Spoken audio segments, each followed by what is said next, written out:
अस्सलाम वालेकुम dear students, मैं डॉक्टर काशिफ प्रिंस आपके सामने एक नए लेक्चर के साथ हाज़िर हूँ। उम्मीद है आप लोग सारे खैरियत से होंगे और ये जो लेक्चर सीरीज़ है आप इसको एंजॉय कर रहे होंगे और बहुत सारी चीज़ें आप नई सीख रहे होंगे। तो ये बेसिकली जो सीरीज़ है इसका मकसद आप लोगों को एक मटेरियल प्रोवाइड करना है कि जिसको आप जब मर्ज़ी जो है वो देख सकें। जैसा कि आपको पता है कि कोविड-19 की वजह से हम जो है क्लासेस ऑनलाइन कंडक्ट करने पर मजबूर हैं और ऑनलाइन क्लासेस में बाज़ औक़ात इंटरनेट कनेक्शन की गैर मौजूदगी की वजह से आपको जो लर्निंग में प्रॉब्लम होता था, बाज़ औक़ात कुछ इंपॉर्टेंट चीज़ें मिस हो जाती थी। तो इसलिए ये लेक्चर सीरीज़ स्टार्ट की गई थी। तो अगर आपको जो ये लर्निंग है प्रॉपरली मिल रही है तो अच्छी बात है और इस चीज़ को आप एक अच्छे वे में अवेल करें। और ये टू वे चलता है, वन वे नॉलेज कभी भी नहीं चलता। किसी भी किस्म की कोई प्रॉब्लम हो तो आप उसको शेयर करें with me. I will try to make it easy for you.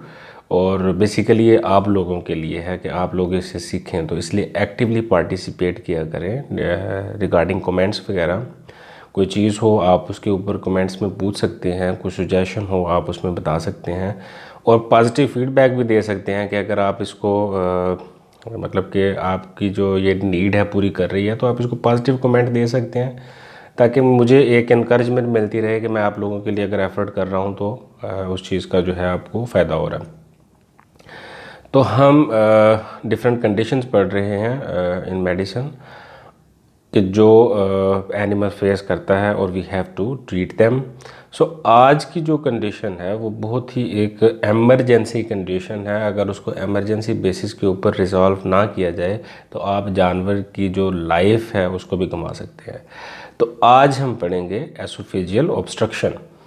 Obstruction आपको पता है कि रुकावट को बोलते हैं और एसोफेगस आपको पता है वो खुराक की नाली है कि जो ओरल कैविटी से खुराक को लेके स्टमक तक जाती है।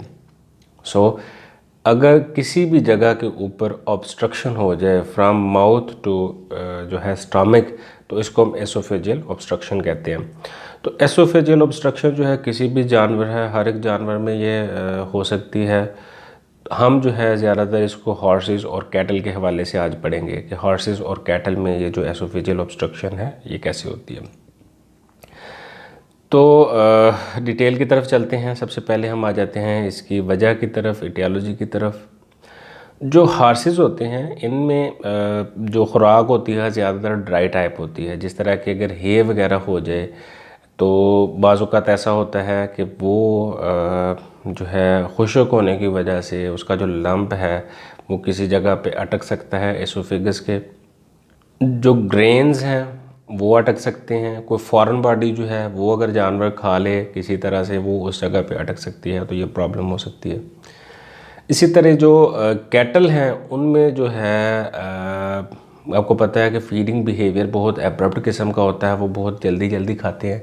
तो अगर कोई चीज़ जिस तरह के टर्निप वगैरह या उसको कहते हैं शलजम या कोई ऐसी भी चीज़ जिस तरह के मकई की छल्ली होती है या कोई भी सब्ज़ी कि जो खाते वक्त जो है उसकी एसोफेगस में अटक सकती है, जिसकी एग्जांपल मैंने आपको शलजम बताई है, छल्ली का जो सिटा है वो बताया है। उसके अलावा जो है छल्ली के जो बाल होते हैं वो भी अटक जाते हैं बाज़ औक़ात। उसके अलावा अगर आलू वगैरह खा ले या सेब खा ले या कोई फल खा ले कि जो उसके गले में अटक सकता हो, तो ये जो प्रॉब्लम है हो सकती है। कोई फॉरेन बॉडी जो होती है अगर जानवर खा ले तो उसको ये अटक सकती है। तो बेसिकली ये इन चीज़ों के साथ एसोसिएटेड होती है। लेकिन इसके अलावा अगर बाज़ औक़ात ऐसा होता है कि एसोफेगस के बाहर सेकेंडरी तौर पे आप कैसा कह लेंगे, एसोफेगस के बाहर कोई चोट लगी और वहाँ पे मसल्स में सोजन हो गई और वो सोर जो है वो उसके ऊपर प्रेशर डालेगी एसोफेगस के ऊपर और ऑब्स्ट्रक्शन हो जाएगी। ये सेकेंडरी ऑब्स्ट्रक्शन है due to certain other reason. लेकिन हमारा जो बेसिक आज है वो हम पढ़ेंगे ऐसी ऑब्स्ट्रक्शन जो कि पैसेज के अंदर की तरफ होती है और ख़ुराक की वजह से या फॉरेन बॉडी की वजह से जो ऑब्स्ट्रक्शन होती है। बुनियादी तौर पर दो ऐसी प्लेसेस हैं कि जहाँ पे चांसेस ऑफ जो ऑब्स्ट्रक्शन है वो ज़्यादा होते हैं। एक जो ओरल कैविटी होती है इसका जब एसोफेगस के साथ कांटेक्ट होता है कि जहाँ से ये खुराक ओरल कैविटी से एसोफेगस में एंटर होती है उस जगह के ऊपर। दूसरे नंबर पे जब एसोफेगस थोरेसिक कैविटी में एंटर होता है तो उस जगह पे थोरेसिक कैविटी के अंदर आपको पता है एसोफेगस एंटर होता है और फिर थोरेसिक कैविटी से होता हुआ फेफड़ों के सेंटर से और दिल के पास से गुजरता हुआ एसोफेगस जाता है स्टोमक में। तो जब ये एंटर हो रहा होता है थोरैक्स के अंदर तो उस जगह के ऊपर एक छोटी सी जगह होती है जिसके अंदर से उसने गुजरना होता है। तो बाज़ औक़ात अगर कोई बड़ा लंप फूड का चला जाए तो उस जगह के ऊपर जो है उसकी ऑब्स्ट्रक्शन हो सकती है और वहाँ पे जो है वो उस प्लेस से वो आगे नहीं गुजर सकता। ये बुनियादी तौर पे इटियोलॉजी थी कि जो कोई भी चीज़ ऐसी खा ले, साबुत चीज़ खा ले या खुश्क चीज़ खा ले कि जो अंदर जाके लंप बन जाए, जैसे कि हॉर्सेस में मैंने आपको बताया कि बीट पल्प हो गई या हे हो गई या इस तरह की साइलेज हो गई, कोई भी ऐसी चीज़ हो गई कि जिसका लंप की फॉर्म में अंदर चला जाए और वो वहाँ पे फंस जाए। जो है ज़्यादातर ये जो इस तरह के केसेस हैं ये आते हैं हॉर्सेस में, और कैटल में जो हो मैंने आपको बताया केसेस आते हैं जिस तरह का कोई फल खा लिया, एप्पल, कोई भी फल, बीट, कोई भी अगर शलजम वगैरह या इस तरह का कोई भी फल खा लें तो वो किसी भी प्लेस के ऊपर स्टक हो सकती है। और 2 प्लेसेस मैंने आपको बताई कि जहाँ पे जो चांसेस हो सकते हैं, इसके अलावा किसी भी एरिया में चांसेस हो सकते हैं। अब आ जाते हैं क्लिनिकल सिम्टम्स की तरफ। क्लिनिकल सिम्टम्स में जो सबसे पहला जो सिम्टम है वो तो जानवर खाना पीना छोड़ देगा, वो तो आपको पता ही है। अच्छा, उसके अलावा क्या होगा कि जो उसका नाक है उसके अंदर से सलाइवा और जो फीड के कंटेंट है वो आना शुरू हो जाएंगे। आप देखेंगे कि उसके नाक में से इस तरह की जो चीज़ें हैं आ रही हैं। जानवर अगर कोई चीज़ खाता है तो वो आगे क्रॉस नहीं हो रही, वो मुंह से और उसके जो नाक है उसमें से बाहर आ रही हैं। अच्छा, उसके अलावा जो है क्या सिम्टम होंगे कि जानवर अपनी गर्दन को अकड़ा लेगा, सीधा कर लेगा और उसको फील हो रही है वो ऑब्स्ट्रक्शन, और उसकी वजह से वो क्या करेगा कि बेचैन होगा और कोशिश करेगा कि किसी तरह उसके गले से निकल जाए, इसलिए उसकी जो रैचिंग और उसको कह लें कि गर्दन जो है वो आगे की तरफ करेगा। उसके अलावा जो सिम्टम हैं वो सेलिवेशन बहुत ज़्यादा प्रोड्यूस होगी, सलाइवा बहुत ज़्यादा प्रोडक्शन उसके मुँह से हो रही होगी। इसको हम बोलते हैं टायलिज़म, PTY, टायलिज़म। तो दूसरे नंबर पे जो इसका सिम्टम आता है वो होता है दांतों का पीसना, दांत पीसना शुरू कर देता है जानवर, और ये ज़्यादातर जो है वो कैटल में ज़्यादातर ये सिम्टम होते हैं। हॉर्सेस भी कर सकते हैं ग्रंटिंग और दांत का पीसना, लेकिन जो कैटल होते हैं उनमें ये ज़्यादा होता है। अच्छा, उसके अलावा जो है जो कैटल होते हैं उनमें क्या होता है, मैंने आपको बताया कि जो इरेक्टेशन ऑफ गैसेस है वो थ्रू माउथ होती है, और जो हॉर्सेस हैं इनका मैंने आपको बताया था कि इरेक्टेशन ऑफ गैसेस मुंह के ज़रिए नहीं होती, क्योंकि इनका जब एसोफेगस से स्टोमक के अंदर कोई चीज़ चली जाती है तो कोई भी चीज़ बाहर नहीं जा सकती, वो जो एक वेल्व के तौर पे काम करता है। तो जो होते हैं रूमिनेंट्स, उनमें क्या इशू होता है कि जो गैसेस होती है, इरेक्टेशन ऑफ गैसेस वो होनी है थ्रू माउथ। तो क्या होगा कि जानवर जो है उसकी जो गैसेस की जो इरेक्टेशन है वो स्टॉप होगी, और उस स्टॉपेज के नतीजे में क्या होगा कि उनका जो स्टोमक है वो फिल हो जाएगा और टिम्पनी के जो सिम्टम है वो आना शुरू हो जाएंगे, उनका पेट फूल जाएगा और फ्री गैसेस उसको बोलते हैं, फ्री गैस टिम्पनी जो है उसको हो जाएगी। जानवर जो है कंटिन्यूसली उस ऑब्स्ट्रक्शन को निकालने की कोशिश कर रहा है और उसकी वजह से जो है वो खांसेगा और इस तरह के सिम्टम शो करेगा कि वो कोई चीज़ अपने मुंह से निकालना चाह रहा है। खाना पीना तो मैंने आपको पहले ही बताया कि वो छोड़ चुका होगा, खा पी तो वो जानवर नहीं रहा। तो ये जो है सारे सिम्टम्स जब आना शुरू कर देते हैं तो आप के पास बहुत कम टाइम होता है कि आप उस कंडीशन को रिमूव कर दें। अगर आप उसको कंडीशन को रिमूव करने के लिए कोई इंटरवेंशन नहीं करते या कोई कोशिश नहीं करते तो आप जानवर से भी हाथ धो बैठेंगे। तो इसलिए इस केस को आप सीरियसली लेंगे और as soon as possible treat करने की कोशिश करेंगे। तो अब आ जाते हैं हम डायग्नोसिस की तरफ। आम तौर पे जो इसका डायग्नोसिस है वो बहुत इजी होता है, आपको क्लियर कट समझ आ रही होती है कि ये ऑब्स्ट्रक्शन का केस है। ये सारे सिम्टम्स जो हैं वो डायग्नोस्टिक ही होते हैं इनमें ज़्यादातर जो है केसेस। जो सर्वाइकल पोर्शन होता है एसोफेगस का, सर्वाइकल पोर्शन वो जो होता है वो जो नज़र आ रहा होता है, जो उसकी गर्दन का पोर्शन होता है एसोफेगस का, अगर उस जगह के अंदर ऑब्स्ट्रक्शन है तो आपको क्लियरली बाहर से नज़र आ रही होती है। अगर उस जगह के ऊपर मतलब सामने नज़र नहीं आ रहा, किसी अंदर वाले पोर्शन में है कि जो मैंने आपको बताया थोरैक्स वाले रीजन में से जब वो पाइप गुजरता है खुराक वाला, तो वहाँ पे अगर ऑब्स्ट्रक्शन है तो उसको आप ट्यूब पास करके जो है वो कंफर्म कर सकते हैं। और यहाँ पे जो दो तरह की ट्यूब्स होती हैं, एक बात याद रखिएगा, ये बहुत इम्पॉर्टेंट पॉइंट है कि दो तरह की ट्यूब्स होती हैं। एक को हम नेज़ोगैस्ट्रिक ट्यूब बोलते हैं और एक को हम कहते हैं ओरोगैस्ट्रिक ट्यूब।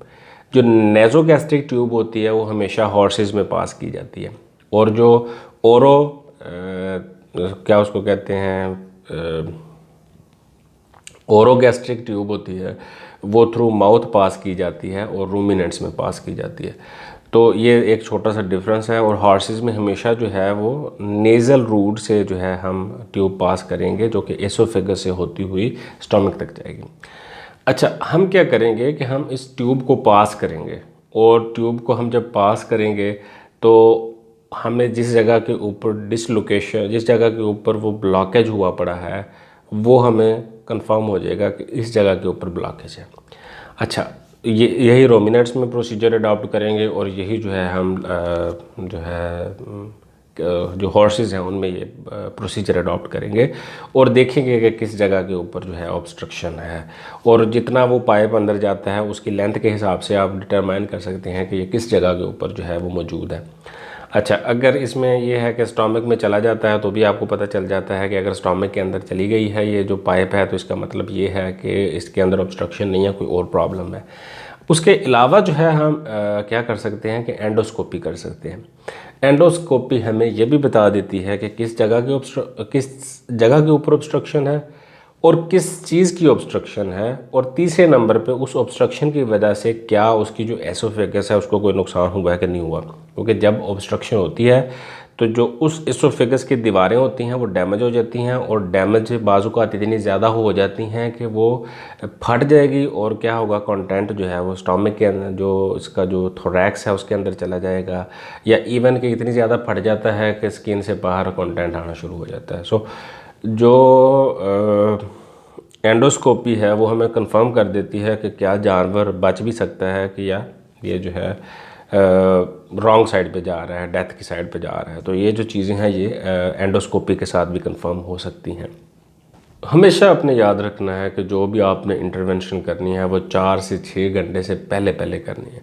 अगर आप 6 घंटे से ऊपर चले जाते हैं तो आपने जानवर गंवा दिया है, क्योंकि 6 घंटे के बाद अगर वो ब्लॉकेज उसी जगह के ऊपर मौजूद रहेगा तो वो जो एसोफेगस की दीवार है उसको डैमेज कर देगा, और उसका जो रिज़ल्ट है वो लीथल भी हो सकता है। और एक ऐसी स्टेज भी होती है कि जिसके बाद रिकवरी कोई नहीं, जैसे कि अगर वो रप्चर कर जाती है उसकी जो एसोफेगस है, और ये ओनली रूट है खुराक के गुजरने का। तो अगर वो जानवर खुराक नहीं खाएगा तो आपको पता है कि उसकी डेथ हो जाएगी, और आपको उसको स्लॉटर करना पड़ेगा, या उसको ज़ाया करना पड़ेगा, या यूथनाइज करना पड़ेगा इन केस ऑफ हॉर्सेस। और जो लार्ज रूमिनेंट है वो तो आपको पता है ज़िबा कर सकते हैं आप, लेकिन हॉर्सेस जो है वो आपको ज़ाया करने पड़ेंगे, उसको यूथनाइज करना पड़ेगा। सो अब आ जाते हैं इसकी ट्रीटमेंट की तरफ।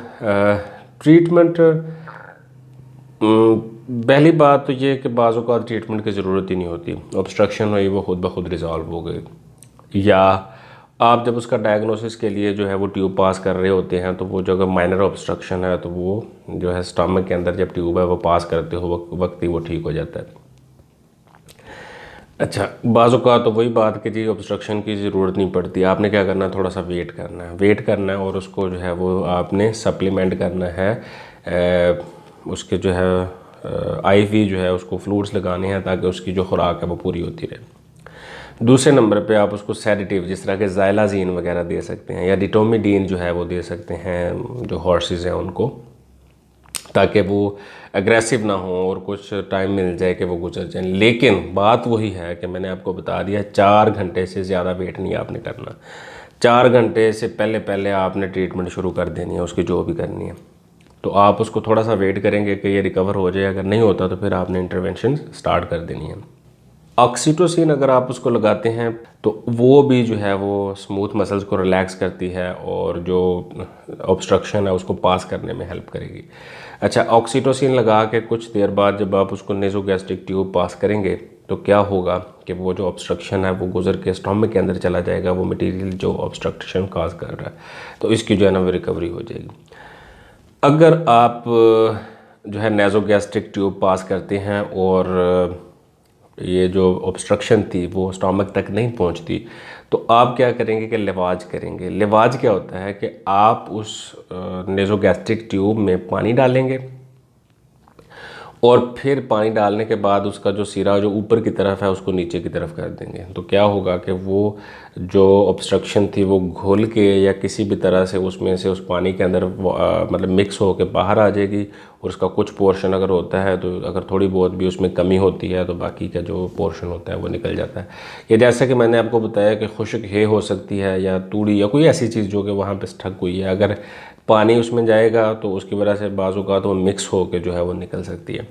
तो आप उसको लिवाज करेंगे। अगर आपको स्टैंडिंग पोजीशन के ऊपर लिवाज करने से रिकवरी नहीं आती तो आप उसको जानवरों को एनेस्थाइज मतलब कि जनरल एनेस्थीसिया में ले जा के लिटा के तो फिर उसका लिवाज करेंगे।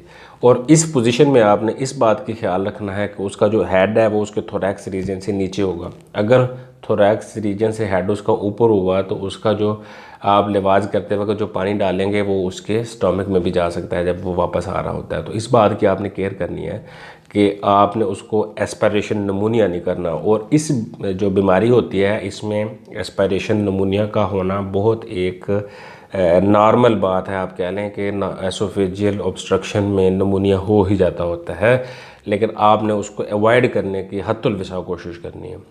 आफ्टर रिकवरी आप जो जानवर है उसको फीड करेंगे, या हॉर्सेस की बात कर रहा हूँ, उसको वेट भिगो के जो है ना खुराक देंगे, गतावा टाइप उसको हम भिगो के जो है ना वो जो फीड होगी उसकी देंगे। और उसको हम पैलेटेड फीड देंगे तकरीबन 7 से 14 दिन तक। लेकिन अगर उसकी जो एसोफेगस है वो डैमेज हो गई है और उसमें अल्सर्स बन गए हैं तो फिर यही जो खुराक है ये 60 दिन तक चलेगी। अदरवाइज़ जो है फिर आप उसको ठीक कर सकते हैं। अगर वहाँ पर डैमेज हो जाता है तो आप उसको एंटीबायोटिक्स देंगे। एंटीबायोटिक्स आप पोटाशियम पेंसिलिन या प्रोकेन पेंसिलिन दे सकते हैं। प्रोकेन पेंसिलिन जो होती है वो हमेशा आईएम देंगे, और जो पोटाशियम पेंसिलिन है वो उसको आईवी दे सकते हैं आप लोग। लेकिन पेंसिलिन में रिकमेंड यही करूँगा कि आप उसको आईएम ही दिया करें, आईवी ना दें। जो पेंसिलिन की डोज़ होती है वो होती है 22,000 यूनिट्स पर केजी बॉडी वेट, ये आप याद रख लें। और हॉर्सेस में जो है ये डोज देंगे। सल्फामिथॉक्साजोल देंगे 30 मिलीग्राम पर KG body weight. Gentamicin sulphate 6.6 milligram पर केजी बॉडी वेट आप दे सकते हैं ताकि उसको सेकेंडरी बैक्टीरियल इन्फेक्शंस ना हो। मेट्रोनिडाजोल आप दे सकते हैं 15 मिलीग्राम पर केजी बॉडी वेट, ये ग्राम नेगेटिव बैक्टीरिया के लिए ज़्यादातर होता है। आप उसको एंटी इन्फ्लेमेटरी ड्रग्स भी देंगे ताकि उसको पेन वगैरह से रिलीफ मिल सके, और उसके लिए फ्लूनिक्सिन मेग्लोमीन 1.1 मिलीग्राम पर केजी बॉडी वेट के हिसाब से आप दे सकते हैं। या आप उसको फिनाइल ब्यूटाजोन दे सकते हैं 2.2 टू 4.4 मिलीग्राम पर केजी बॉडी वेट के हिसाब से। जो कैटल के अंदर आपको बताया कि एसोफेजियल ऑब्स्ट्रक्शन होती है, उसका सबसे ज़्यादा जो प्रॉब्लम होती है वो टिम्पनी की वजह से होती है। कि एसोफेजियल ऑब्स्ट्रक्शन की वजह से उसकी डेथ होनी है कि नहीं होनी, वो जो टिम्पनी है उसकी वजह से डेथ हो जानी है। क्योंकि आपको पता है रक्टेशन ऑफ गैसेस उसके मुंह के ज़रिए होती है। अगर वो ब्लॉक हो गया तो सारी रक्टेशन जितनी भी गैसेस हैं वो सारी उसके स्टमक के अंदर इकट्ठी होती रहेंगी और पेट फूल जाएगा। तो उसके लिए सबसे पहले आपने उसको उस प्रॉब्लम से रिलीव करना है। उसके लिए आपको उसका जो स्टमक है उसके अंदर जो है ना ट्रोकार कैनोला यूज़ करना पड़ेगा ताकि ओपनिंग करके आप गैसेस को रिमूव कर सकें। ट्रोकार कैनोला बेसिकली एक इंस्ट्रूमेंट होता है कि जो टिम्पनी को रिलीव करने के लिए यूज़ किया जाता है लार्ज रूमिनेंट और स्मॉल रूमिनेंट्स में। इसमें एक शीट होती है और शीट के अंदर से जो है ना एक सुआ गुजरा होता है, उसकी पिक्चर आपको नज़र आ रही होगी। जब हम इसको उसके स्टमक के अंदर क्रॉस कर देते हैं और फिर अंदर वाला जो सुआ होता है उसको निकाल लेते हैं और बाहर वाली शीट अंदर रह जाती है और उसके ज़रिए जो है गैसेस बाहर निकलती रहती हैं।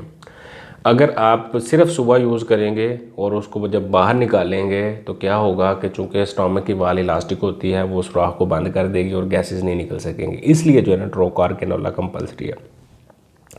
आप इसके अलावा कोई और चीज़ यूज़ नहीं कर सकते स्टोमक में ओपनिंग करने के लिए या गैसेस को रिमूव करने के लिए, क्योंकि अगर आप छोटी नीडल यूज़ करेंगे तो वो क्या होगा कि उसके अंदर जो रूमिनल कंटेंट है वो फंस जाते हैं और जो है वो पास नहीं कर सकेगा। अब जब आप ट्रोकार कैनोला होता है, बाज़ औक़ात इसके अंदर इसके सामने भी कोई चीज़ आ सकती है, तो आप जो उसके अंदर जो सुआ है उसको दोबारा अंदर से गुजार के उस ओपनिंग को ओपन कर सकते हैं। इसलिए ट्रोकार कैनोला प्रॉपर है और ये आपके पास होना चाहिए, और एज अ वेटनेरियन ये आपके पास हर वक्त मौजूद होना चाहिए। तो ये जो है बेसिकली क्या करेगा कि गैसेस को रिलीव कर देगा, जानवर को थोड़ा सा और मौका मिल जाएगा बर्दाश्त करने का और क्या उसको कहते हैं ऑब्स्ट्रक्शन के रिलीव होने का। इसी तरह जिस तरह मैंने आपको बताया हॉर्सेस में आप उसके ट्यूब पास करेंगे, लेकिन ओरोगैस्ट्रिक ट्यूब पास करेंगे, मुंह के रास्ते पास करेंगे और वो स्टमक तक लेके जाएंगे। अगर वो स्टमक तक चला जाता है तो ऑब्स्ट्रक्शन नहीं है, या अगर ड्यूरिंग पासिंग बाज़ औक़ात जो ऑब्स्ट्रक्शन होती है वो रिलीव हो जाती है। इन एडवांस केसेस हमें उसको सर्जिकली भी रिमूव करना पड़ सकता है, लेकिन सर्जिकल रिमूव करने के नतीजे में जानवर का बचना बहुत मुश्किल होता है। आप जानवर को फिर बचा नहीं पाएंगे, क्योंकि अगर आपने एक बार एसोफेगस को खोल दिया तो उसके बाद उसको बंद करके तो फिर जो है स्टीनोसिस हो जाएगी, और अगर इवन के स्टीनोसिस ना भी हो तो उसके रिकवरी के चांसेस कम होते हैं और इकोनॉमिकल भी नहीं रहता, तो आपको जानवर को स्लॉटर करना पड़ेगा। तो आप इसको एक ही तरीका है कि आप उसको ट्यूब पास करके अगर देख लें, अगर तो रिकवर हो जाता है तो ठीक है, नहीं तो जानवर आपको सूनर और लेटर जो है ना उसको वेस्ट करना पड़ेगा। लेकिन you can wait for 6 hours. और जो है इनमें जो कैटल हैं इनमें जो है टिम्पनी अगर आपने रिलीव कर दिया है तो उसको थोड़ा सा टाइम मिल जाएगा to wait for the recovery of that. और इसमें भी आप लिवाज करेंगे, आप पानी डालेंगे और उसको जो है वो रिमूव करेंगे, कोशिश करेंगे रिमूव करने की, और पाइप गुजारने के साथ ही बाज़ औक़ात जो होता है बाज़ औक़ात एसोफेगियल डाइवर्टिकुलम उसको बोलते हैं, ये डाइवर्टिकुला कहते हैं कि जो एसोफेगस है वो अंदर की तरफ बेंड हुई होती है। तो जब इस तरह के केसेस होते हैं तो उनमें ऑब्स्ट्रक्शन बार बार होती है, क्योंकि अब अंदर की तरफ डाइवर्टिकुला हुआ और जो भी खुराक आई उसके ऊपर अटक गई और वो लंप बनता गया, और ऐसे जानवरों में जो है ये जो एसोफेजियल ऑब्स्ट्रक्शन है इसके चांसेस ज़्यादा होते हैं, और इट्स बेटर कि ऐसे जानवर को हम निकाल दें या स्लाटर कर दें या उसको कर दें अगर उनमें बार बार ये जो एसोफेजियल ऑब्स्ट्रक्शन हो रही है। तो इसकी जो प्रोग्नोसिस है, अगर तो जल्द ही ये डिजीज़ से आप उसको रिलीव कर देते हैं तो जानवर बच जाएगा, अगर नहीं तो फिर उस जानवर की डेथ हो जाएगी। और इसकी ट्रीटमेंट जितनी जल्दी शुरू करें उतना बेहतर है, और इसकी जो प्रोग्नोसिस है उतना बेहतर होगा। इसकी जो कॉम्प्लिकेशंस हैं उनमें आपको मैंने बताया कि एस्पिरेशन नमूनिया हो सकता है, और नमूनिया आपको मैंने बताया कि इंटेस्टिनल कंटेंट जो है अगर चले जाते हैं या फूड जो है वो चली जाती है उसके जो लंग्स में, तो वहाँ पे इन्फेक्शन हो जाएगा और वो नमूनिया हो जाएगा। तो नमूनिया क्या होता है? Inflammation of lungs. तो दूसरे नंबर पे जो कॉम्प्लिकेशन है मैंने आपको लार्ज रूमिनेंट्स में बताई टिम्पनी है, कि उसका जानवर का पेट फूल जाएगा गैसेस के जमा हो जाने की वजह से। तीसरी जो कॉम्प्लिकेशन है वो है एसोफेगस का अल्सर, कि वो ऑब्स्ट्रक्शन वहाँ पे रही, उसने दीवार को डैमेज कर दिया और वहाँ पे बैक्टीरिया आ गए और उन्होंने इन्फेक्शन कर दिया। खुराक बार बार वहाँ से गुजरनी है, उस जगह को छेड़ते रहेंगे, वो ऐसा ज़ख़म हो जाएगा जो कभी हील ही नहीं होगा। तीसरे नंबर पे जो चौथे नंबर पे उसके कॉम्प्लिकेशन है वो जो नाली है वो फट सकती है, वो किसी जगह पे भी फट सकती है। अगर वो थोरैक्स वाले रीजन में फटी तो उसने सारे थोरैक्स को कंटेमिनेट कर देना, वो वहाँ पे जो है इन्फेक्शन हो जाएगा। और अगर ये बाहर वाले पोर्शन के ऊपर जो सर्वाइकल आपको एसोफेजियल पोर्शन मैंने हमको बताया, अगर उस जगह पे होगी तो अगर फट जाती है तो बाज़ औक़ात ये स्किन भी बाहर से फट जाती है और बाहर निकल आता है ये जो कंटेंट है। सो ये इसकी जो कॉम्प्लिकेशंस हैं, एंड ट्रीटमेंट मैंने आपको बता दी। और कंट्रोल ऐसे है कि जब आप उसको जानवरों को खुराक दें तो उसको छोटे छोटे लम्प्स में दें, या उसको जो है अगर आपने फ्रूट्स वगैरह या इस तरह की चीज़ खिलानी है तो उसको क्रश करके और छोटा करके दें।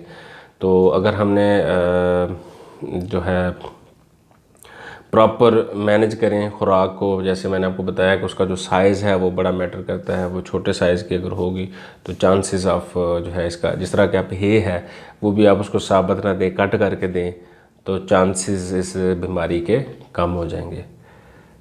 तो आज हमने पढ़ा एसोफेजियल ऑब्स्ट्रक्शन और ये बहुत ही इमरजेंसी कंडीशन है। मैंने आपको बताया आपको इसने बहुत जल्दी इसको रिलीव करना होता है।